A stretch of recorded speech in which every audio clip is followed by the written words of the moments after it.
السلام علیکم ورحمۃ اللہ وبرکاتہ۔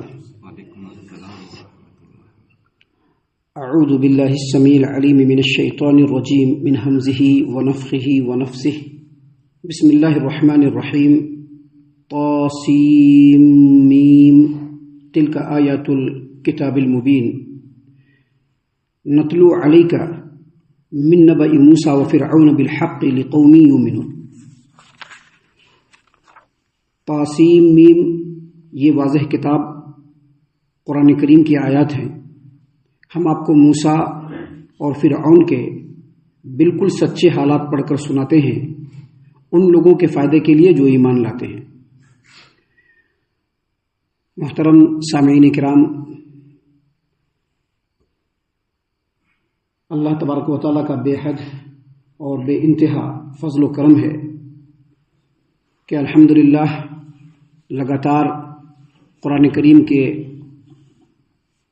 آیات کے دروس، ترجمے اور تفاسیر، نبی کریم صلی اللہ علیہ وسلم کی تعلیمات اور صحابہ کرام رضی اللہ عنہم کے فہم کی روشنی میں، سلف صالحین کے فہم کی روشنی میں آپ کے سامنے پیش کرنے کی سعادت حاصل کی جا رہی ہے۔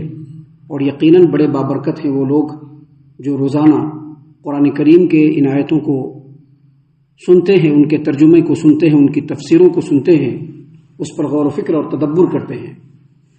محترم سامعین کرام، اللہ کا شکر ہے کہ سورۃ النمل مکمل ہوا اور اب یہاں سے سورۃ القصص کا آغاز ہو رہا ہے۔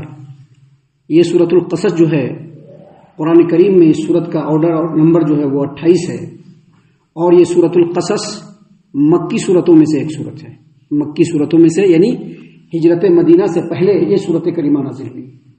محترم سامعین اکرام، اس صورت کریمہ میں 88 آیتیں ہیں، اور صورت کریمہ کا جو آغاز ہو رہا ہے وہ حروف مقطعات سے، حروف مقطعات طا سین میم۔ طا الگ ہے، سین الگ ہے اور میم الگ ہے۔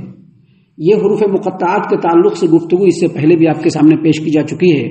ابھی صرف یاد دہانی کے لیے ہم یہ بتلا دینا چاہتے ہیں کہ قرآن کریم کی جتنی بھی صورتیں ہیں جس میں حروف مقطعات سے اللہ تبارک و تعالیٰ نے ان صورتوں کا آغاز فرمایا ہے، حروف مقطعات کو صورت کریمہ کے شروع میں نازل کرنے کا جو مقصد ہے، جو مطلب ہے، وہ یہ تاکہ تمام لوگوں کو، تمام انسانوں کو زبان کے اوپر، اپنے زبان کے اوپر پراؤڈ کرنے والے جتنے بھی انسان ہیں، قرآن کریم کے اوپر انگلی اٹھانے والے جتنے بھی انسان ہیں، قرآن کریم کو قصہ کہانی کہنے والے جتنے بھی انسان ہیں، ان تمام کے سامنے یہ چیلنج پیش کر دیا جائے کہ جو طاسیم میم یا اس طرح کے جتنے بھی حروف مقطعات ہیں، ان کے اندر جو حروف ہیں وہ وہی حروف ہیں جن کو تم اپنے روزمرہ کی زندگی میں یوز کرتے ہو۔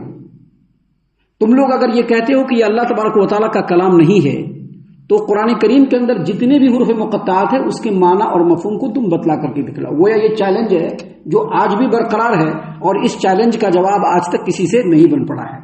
تو یہ حروف مقطعات سے اس سورۃ کریمہ کا آغاز ہو رہا ہے۔ اللہ تبارک و تعالیٰ نے فرمایا طاسیم میم، اور اس کے بعد فرمایا تلک آیات الکتاب المبین، یہ واضح کتاب قرآن کریم کی آیات ہیں۔ واضح کتاب قرآن کریم کی آیات ہیں، اس کا مطلب یہ ہے کہ یہ جو کتاب ہے، اس کتاب میں اللہ تبارک و تعالیٰ نے ہر چیز کو واضح کیا ہے، تمام امور اور معاملات کو واضح کیا ہے۔ جو چیزیں گزر چکی ہیں ان کو بھی واضح کیا ہے، جو چیزیں ہونے والی ہیں ان کو بھی اللہ تبارک و تعالیٰ نے واضح کیا ہے۔ اللہ تبارک و تعالیٰ نے اس کتاب مبارک کے اندر حق کو بالکل واضح کیا ہے، اور باطل کا کمپلیٹ اللہ تبارک و تعالیٰ نے بطلان فرمایا ہے۔ یہ تمام باتیں اللہ تبارک و تعالیٰ نے اس کتاب کے اندر نازل فرمائی، اسی لیے فرمایا تلک آیات الکتاب المبین، یہ واضح کتاب قرآن کریم کی آیات ہیں۔ اس کے بعد اللہ تبارک و تعالیٰ نے فرمایا نتلو علیک من نبأ موسیٰ وفرعون بالحق لقوم یؤمنون، یعنی اللہ نے فرمایا کہ ہم اے نبی کریم صلی اللہ علیہ وسلم آپ کے سامنے موسیٰ اور فرعون کے بالکل سچے حالات اور واقعات پڑھ کر کے سناتے ہیں جو ان لوگوں کے لیے فائدہ مند ہے جو ایمان لانے والے ہیں۔ کیا فرمایا؟ نتلو علیک من نبأ موسیٰ وفرعون بالحق، ہم آپ کے سامنے اے نبی کریم صلی اللہ علیہ وسلم موسیٰ اور فرعون کے بالکل سچے حالات پڑھ کر کے سناتے ہیں. اب یہاں سے جو یہ تو آیت نمبر 3 آپ کے سامنے میں نے تلاوت کی. اب اس کے بعد جو آیات ہیں ان آیات میں بڑی تفصیل سے سیدنا موسیٰ علیہ السلام ان کے زندگی کے حالات، ان کے والدہ کا ذکر خیر اور پھر فرعون کے حالات کا ذکر ہوا ہے. آپ قرآن کریم میں غور کریں گے. اس سے پہلے سورۃ الشورى آپ کے سامنے پیش کیا گیا تھا. سورۃ الشورى میں بھی اللہ تبارک و تعالیٰ نے سب سے پہلے موسیٰ اور فرعون کا ذکر کیا. جہاں جہاں پر انبیاء علیہ السلام کا اکٹھے ذکر ہوا ہے وہاں پر آپ غور و فکر کریں گے تو آپ کو ایک بات پتہ چلے گی. یہ قرآن کریم غور و فکر اور تدبر کی کتاب ہے، پتہ ہے ہر آدمی کو اس کے اوپر غور و فکر اور تدبر کرنا ہے. جب یہ قرآن کریم نازل ہو رہا تھا اس وقت بھی اللہ تبارک و تعالیٰ نے صحابہ کرام رضی اللہ عنہم اجمعین کو یہ حکم دیا کہ آپ لوگ قرآن کریم پر غور و فکر اور تدبر کریں. تو آپ اس قرآن کریم میں جب غور و فکر اور تدبر کریں گے تو جہاں جہاں پر اکٹھے نبیوں کا ذکر ہوا ہے وہاں پر سب سے پہلے اللہ نے پھر موسیٰ کا ذکر کیا اور اس کے ساتھ فرعون کا ذکر کیا سب سے پہلے. اس کی بڑی باریک وجہ ہے اور کئی وجہیں ہیں جس کو اس سے پہلے بھی میں نے بیان کیا تھا، شاید آپ لوگوں کے ذہن میں نہیں ہوگا، لہذا مختصراً اور اجمالاً ہم اس کا تذکرہ یہاں پر کرتے چلتے ہیں. موسیٰ علیہ السلام اور فرعون کا جو واقعہ ہے اور اللہ تبارک و تعالیٰ نے موسیٰ علیہ السلام کو جن حالات میں نبی بنایا اس کا مختصر ذکر یہ ہے کہ موسیٰ علیہ السلام کے جو حالات تھے اتنے شدید تھے کہ نبی کریم صلی اللہ علیہ وسلم کے حالات اتنے شدید نہیں تھے. نبی کریم صلی اللہ علیہ وسلم کو اللہ تبارک و تعالیٰ نے مکہ میں دعوت کا کام کرنے کا آغاز کا حکم دیا لیکن اتنے برے حالات نہیں تھے جتنے برے حالات سیدنا موسیٰ علیہ السلام کے تھے. آپ دیکھیے کیسے سیدنا موسیٰ علیہ السلام اس قوم کے فرد فرید تھے جو بنی اسرائیل کہلاتا ہے اور بنی اسرائیل کو فرعون اور آل فرعون بالکل اچھوت اور کمزور قوم سمجھتی تھی اور عملاً فرعون اور آل فرعون بنی اسرائیلیوں کو اپنا غلام سمجھتے تھے اور غلام بنا کر کے رکھا تھا. یہ پہلی بات ہے. جبکہ اس کے مقابلے میں نبی کریم صلی اللہ علیہ وسلم غلام نہیں تھے. آپ صلی اللہ علیہ وسلم مکہ کے قریش کے ایک عظیم المرتبت خاندان کے فرد فرید تھے، اپنے قوم کے ایک شخص تھے.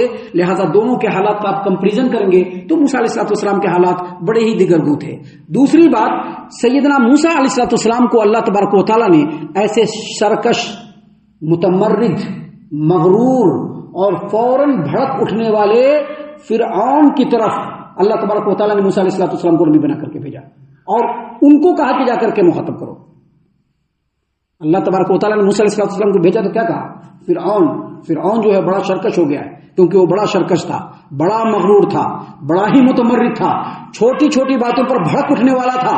اللہ تبارک و تعالیٰ نے کہا کہ ان کے پاس جا کر کے آپ دعوت کا آغاز کیجئے. جبکہ اس کے مقابلے میں نبی کریم صلی اللہ علیہ وسلم کے مخاطبین اولین کون تھے؟ خود ان کے قوم کے لوگ جو ان کے بھائی بندو تھے. لہذا اس اعتبار سے بھی آپ دیکھیں گے تو موسیٰ علیہ السلام کے جو حالات تھے بڑے ہی خراب، بڑے ہی شدید ترین تھے.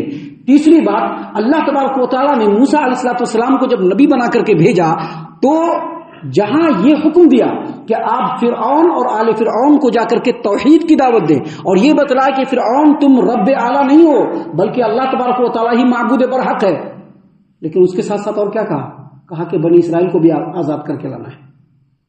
کہا کہ بنی اسرائیل کو بھی آزاد کر کے لانا ہے. لیکن نبی کریم صلی اللہ علیہ وسلم پر کیا ذمہ داری تھی؟ صرف توحید کو لوگوں تک پہنچانا ہے آپ کو. بس یہ اتنی باتیں ہم آپ کو بیان کرتے ہیں. اور آخری بات یہ کہ نبی کریم صلی اللہ علیہ وسلم تو بالکل پاک صاف تھے. آپ لوگ ان کو کیا کہتے تھے؟ صادق اور امین. جبکہ اس کے مقابلے میں فرعون کی نظر میں اور آل فرعون کی نظر میں موسیٰ علیہ السلام کیا تھے؟ مفرور مجرم، قتل کر کے بھاگا ہوا. حالانکہ قتل جان بوجھ کر کے نہیں کیا تھا، ایسے ہی مارا تو ایک آدمی مر گیا فرعونیوں میں سے، لیکن ایک اشتہاری مجرم تھے. تو یہ حالات تھے. ان حالات کی روشنی میں جب ہم غور و فکر کرتے ہیں کہ اللہ تبارک و تعالیٰ نے جا بجا نبیوں کا ذکر کرتے ہوئے سب سے پہلے جو موسیٰ علیہ السلام اور فرعون کا جو ذکر کیا ہے اس کے پیچھے مقصد یہ ہے کہ اللہ تبارک و تعالیٰ نبی کریم صلی اللہ علیہ وسلم کو اور تمام اس وقت کے مسلمانوں کو اور ہر دور کے مسلمانوں کو یہ نصیحت فرمانا چاہ رہے ہیں کہ جب ان کے اتنے حالات شدید تھے اور انہوں نے اللہ تبارک و تعالیٰ کے حکم کی فرما برداری کرتے ہوئے اللہ کے دین کو لوگوں تک پہنچایا، تو اے نبی کریم صلی اللہ علیہ وسلم آپ کے لیے کوئی مسئلہ نہیں. آپ لوگوں کو بھی چاہے جتنے بھی شدید ترین حالات ہو اللہ تبارک و تعالیٰ کی دین اور اللہ کی توحید کو آپ لوگوں تک پہنچانے کی کوشش کیجیے. موسیٰ علیہ السلام اور فرعون کے واقعے میں موسیٰ علیہ السلام اور فرعون کے واقعے میں جو خوشخبری ہے وہ یہ کہ چاہے حالات کتنے بھی خراب ہوں، اللہ تبارک و تعالیٰ کی مدد اور مدد جو ہوتی ہے وہ شامل حال ہوتی ہے توحید پرستوں کے. کیونکہ موسیٰ علیہ السلام انجام کیا ہوا؟ انجام یہ ہوا کہ اللہ تبارک و تعالیٰ نے موسیٰ علیہ السلام کو کامیاب و کامران کیا، فرعونیوں سے بنی اسرائیل کو نجات دیا.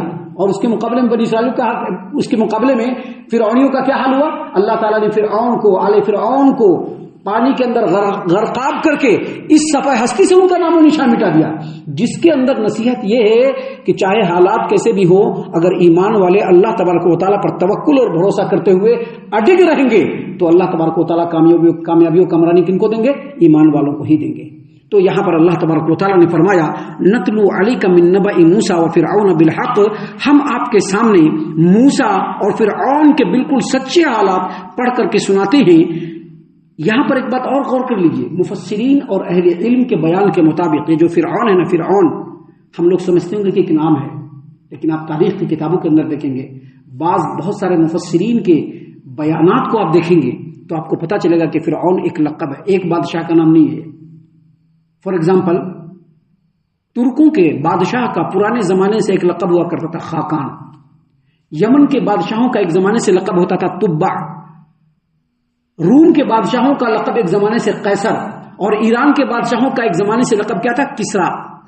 اسی طرح سے مصر کے جو بادشاہ ہوتے تھے ان کا نام فرعون، ان کا لقب فرعون ہوتا تھا، نام فرعون نہیں ہوتا تھا.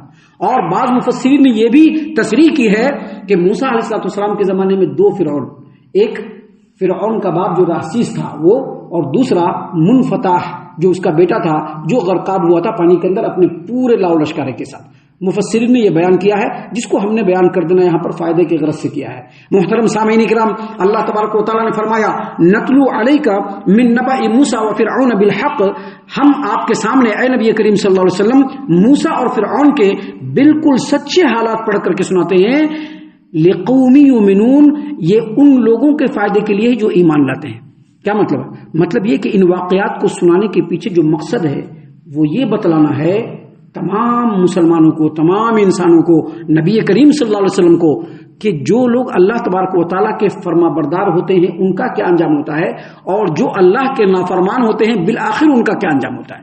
موسیٰ علیہ السلام اور ان کے ساتھ بنی اسرائیل سرخرو ہو گئے، کامیاب ہو گئے، بچے نا.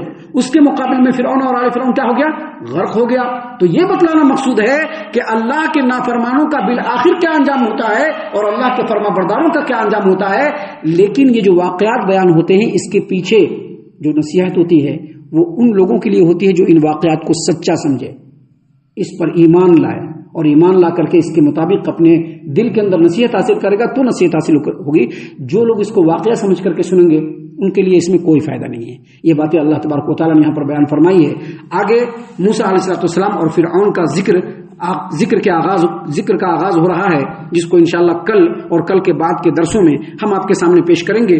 ہم اللہ سے دعا کرتے ہیں کہ اللہ تعالیٰ ہم تمام کو ان تمام باتوں کے اوپر خوب غور و فکر اور تدبر کرنے کے ساتھ ساتھ ان باتوں پر عمل کرنے کی بھی توفیق عنایت فرمائے، آمین. اللہ تعالیٰ ہم تمام کو صحیح معنوں میں پکا سچا مومن مسلمان بنائے، اللہ اور اس کے رسول صلی اللہ علیہ وسلم کی اطاعت و فرما برداری کرنے والا بنائے، صحابہ کرام رضی اللہ عنہم کے طریقے پر چلنے والا بنائے، جنت الفردوس میں جگہ عطا فرمائے. اے اللہ ہم تمام کو جہنم سے پناہ دے، اے رب العالمین ہم تمام کو جہنم سے پناہ دے، اے مالک الملک ہم تمام کو جہنم سے پناہ دے، آمین یا رب العالمین. وما علینا الا البلاغ المبین.